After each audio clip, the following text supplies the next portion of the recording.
ഇവിടെ കെ.സി. വേണുഗോപാലിനാണ് മൃഗീയ ഭൂരിപക്ഷം എം.എൽ.എമാരുടെ ഭാഗത്തു നിന്നുണ്ടായിട്ടുള്ളതെന്നുള്ളത് നിസ്സംശയം പറയാം.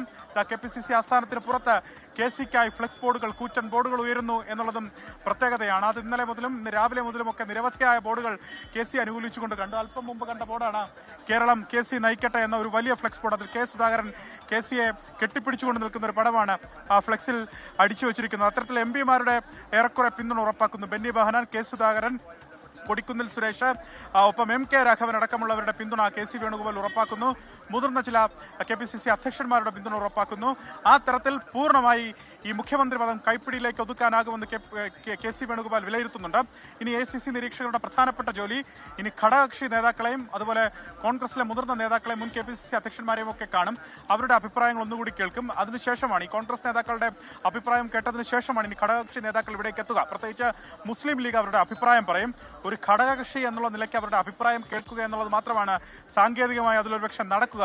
പകരം കോൺഗ്രസ് എന്ന ഒറ്റക്കക്ഷി ആരെയാണോ തങ്ങളുടെ പാർലമെന്ററി പാർട്ടി ലീഡറായി തിരഞ്ഞെടുക്കുന്നത് ആ നേതാവിനൊപ്പം നിലയുറപ്പിക്കുകയാണ് ഹൈക്കമാൻഡിന് മുന്നിലുള്ള വഴി.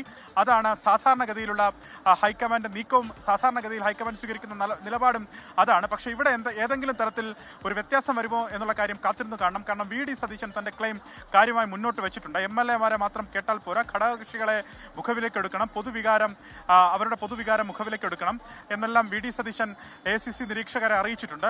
അത് കണക്കാക്കുകയാണെങ്കിൽ പൊതുവിൽ VD സതീശനെ മുൻനിർത്തിയാണ് തിരഞ്ഞെടുപ്പിനെ UDF നേരിട്ടത്, അഭിമുഖീകരിച്ചത്.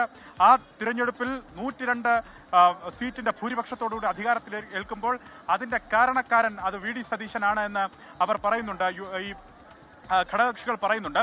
അങ്ങനെയെങ്കിൽ VD സതീശന് വേണ്ടിയുള്ള ക്ലെയിമാണ് പൊതുവിൽ ഉയർത്തുന്നത്. അങ്ങനെ മറ്റിടങ്ങളിൽ നിന്ന്, വിവിധ ഇടങ്ങളിൽ നിന്ന് VD സതീശൻ പക്ഷം അങ്ങനെ അവരുടെ ക്ലെയിം ഉയർത്തിക്കാട്ടുന്നു. അത് സോഷ്യൽ മീഡിയയിലടക്കം വ്യാപകമായി അവർ പ്രചരിപ്പിക്കുകയും ചെയ്യുന്നുണ്ട്.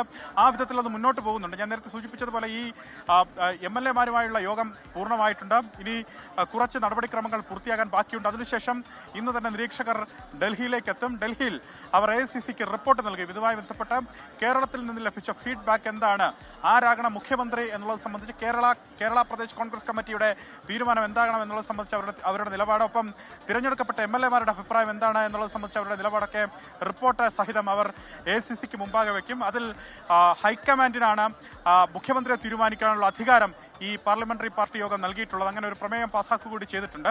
അതിൽ ഇനി പ്രധാനപ്പെട്ട ഈ ക്ലെയിമുള്ള നേതാക്കളെ അടക്കം ഡൽഹിയിലേക്ക് വിളിപ്പിച്ച് അവരുടെ കൂടി അഭിപ്രായം ACC കേൾക്കും.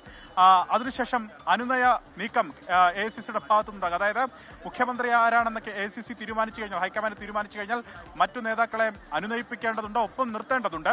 സ്വാഭാവികമായി ആ നടപടിക്രമങ്ങൾ കൂടി അവർ പൂർത്തീകരിച്ചതിന് ശേഷം ഞായറാഴ്ച മുഖ്യമന്ത്രിയെ പ്രഖ്യാപിക്കുമെന്നാണ് ഇപ്പോൾ നമുക്ക് അറിയാൻ കഴിയുന്നത്. ഞായറാഴ്ച ആ പ്രഖ്യാപനം ഉണ്ടാകും, ആ കാത്തിരുന്ന പ്രഖ്യാപനം ഉണ്ടാകും.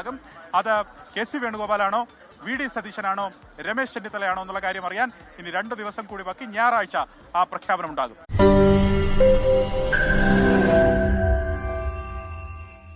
ലോകത്തെവിടെയായാലും ഏത് സമയത്തും 24 വാർത്തകളും ഓഗ്മെന്റഡ് റിയാലിറ്റി പാക്കേജുകളും എക്സ്പ്ലെയിനറുകളും വിശദമായി കാണാൻ ഞങ്ങളുടെ YouTube ചാനൽ നിങ്ങൾക്ക് സബ്സ്ക്രൈബ് ചെയ്യാം.